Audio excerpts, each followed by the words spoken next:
Implied Logic has decided to start producing some video tutorial demos for the STEM business modelling software. What started off as a format for sharing design notes internally, really a way of capturing unscripted notes, knee-jerk reactions, first thoughts, basically being able to play with something, speak out loud, capture what you thought without stopping to make notes, something like that, has turned into something altogether more useful. Originally we thought it would be convenient to capture these notes in video, because it would mean that rather than having lots of face-to-face time-consuming team meetings, it would mean someone could gather their own thoughts and then share them with the team. It would mean that you could sort of work more in parallel, you could be work time shifted, and honestly we also saw this as a good opportunity to experiment with the medium generally, to prepare the ground for doing some promotional or training videos in the future. What we found is that actually the medium works so well for explaining ideas that we've decided it will be actually very helpful to adopt this sort of medium to incorporate some short targeted videos into our online documentation. So if you consider, we might be looking at a page, this is actually one of our online example models, but this could be equally well part of our documentation. So you can imagine that we might embed some video somewhere inline, like this model is, somewhere between the text somewhere, or we might choose to float a video to the right on one of these panels, just as a sort of parallel commentary. They say, and I believe, that a picture is worth 1,000 words, and really in the same vein, a video can easily be worth many static images. So particularly if you want to, let's say if I step over to the STEM software, and you would imagine that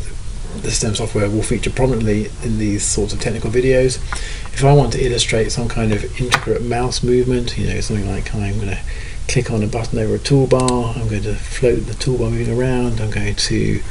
talk about clicking on one particular element and seeing what happens to the mouse when I move from there, and then what appears over the icon if I drop it there, and even what happens when I drop the thing.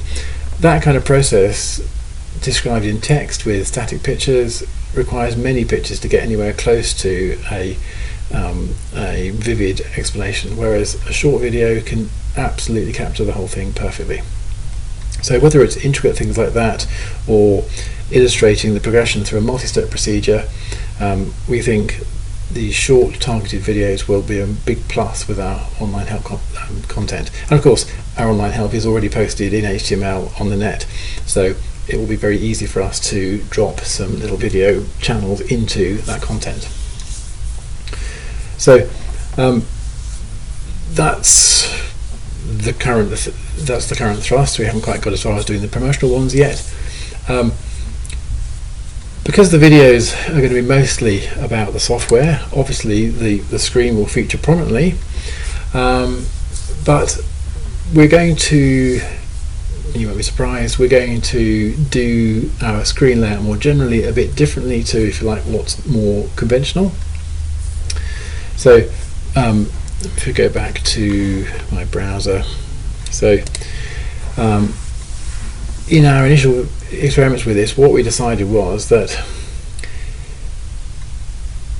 the presenter's words alone are not much better than text. And in fact, if you don't hear what I say, or if English isn't your first language, or if I just don't speak very clearly at some point, actually the spoken word could be even less good than text. So how do you usually make it better? Well, the answer is there's a whole wealth of facial expressions and even gestures in moderation that add all sorts of extra meaning. So our talking heads, let's move over to this one here, this is one of the prototypes. Our talking heads will be the same size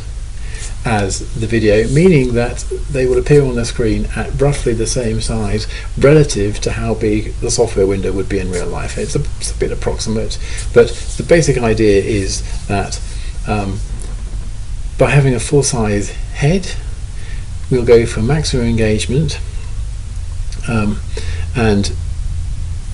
the presenter's words will be significantly enhanced by the combination of the facial expressions and gestures and all that stuff.